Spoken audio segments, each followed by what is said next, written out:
next we will be doing vector analysis, because in electromagnetism vector analysis is extremely important. We know what is vector. A vector is a quantity which has both magnitude and direction, and a vector is graphically represented with the help of this arrow. Tail of the arrow represent its origin, head of the arrow represents where it ends, and length of this line represents the magnitude of the vector. Now this graphical representation is useful to visualize the vectors. Now we know about vector addition and subtraction. We know about the properties. I'm not going into details. We know that if we are considering two parallel vectors, that is if two vectors are translated parallelly, then these two vectors are mathematically equivalent. That's why these are written, this is written as A and this is also written as A, because this A and this A, they are mathematically equivalent, but they may not be physically equivalent.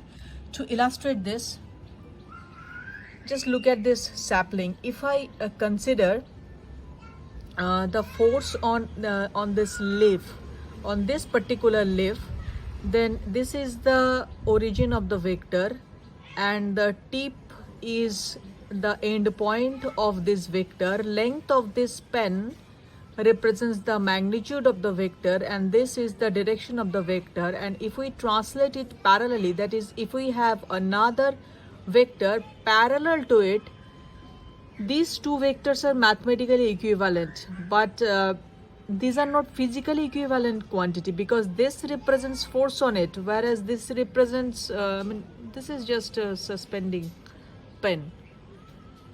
This is what I meant by mathematical equivalence. Now we need coordinate system, because we need to locate a vector in space.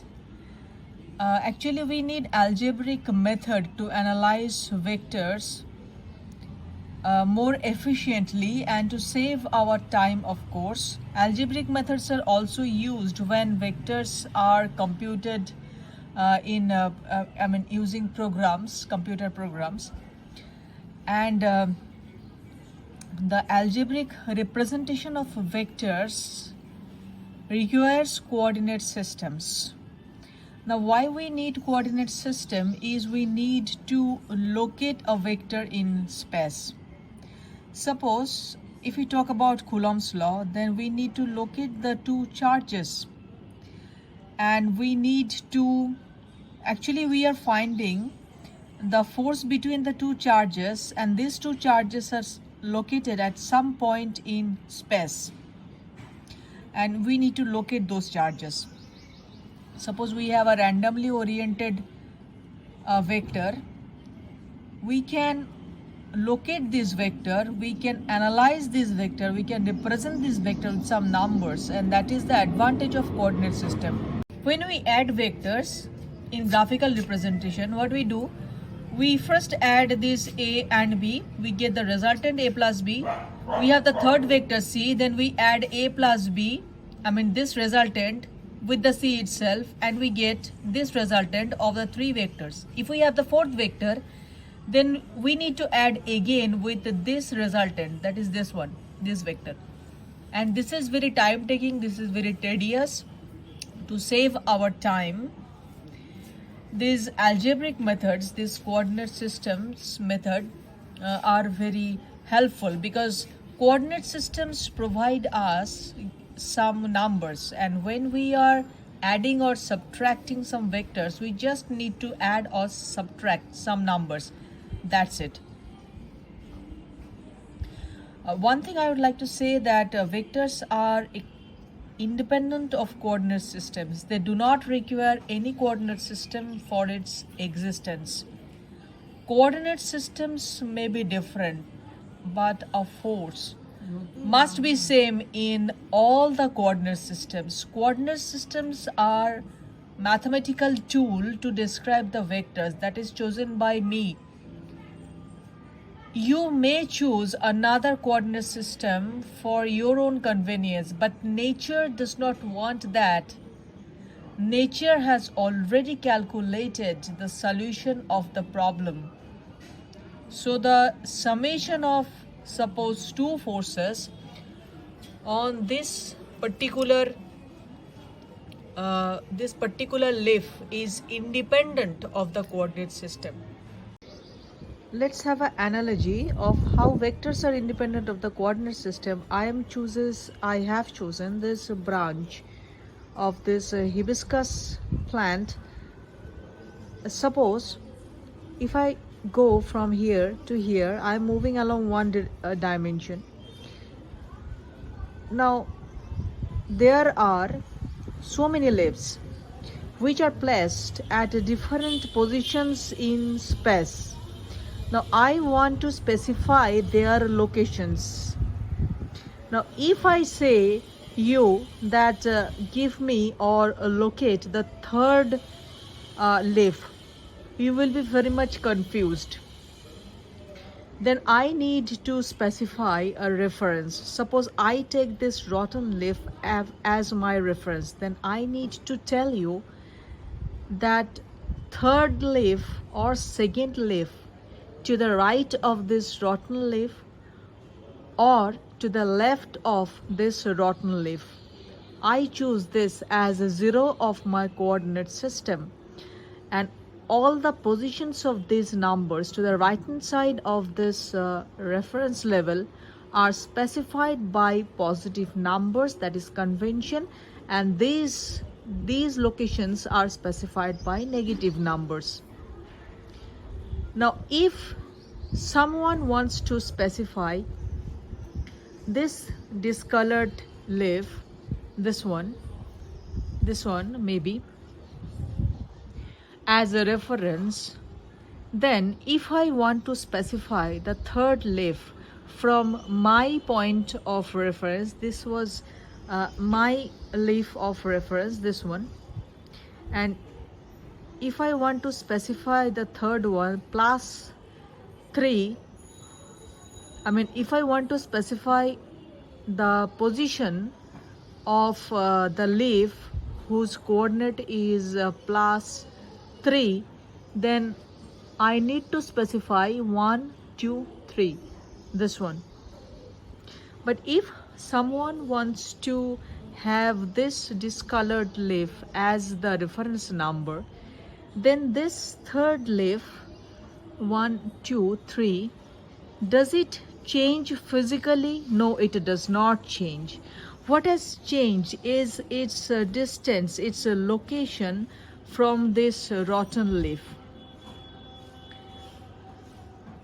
So now from this rotten leaf, that leaf is 1, 2, 3, 4, 5 and 6.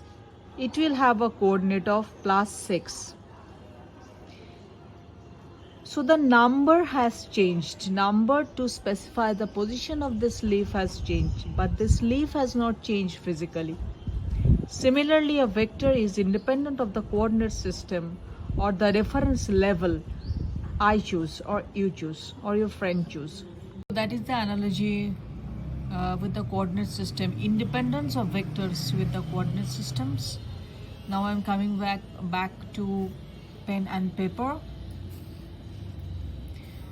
I have taken a rectangular coordinate system. It is one-dimensional, and I am specifying this axis as x.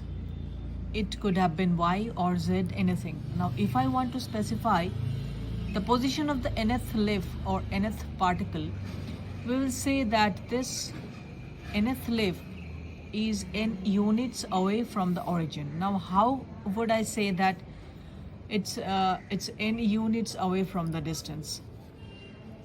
Because I have chosen this 0 to 1 distance as my unit distance.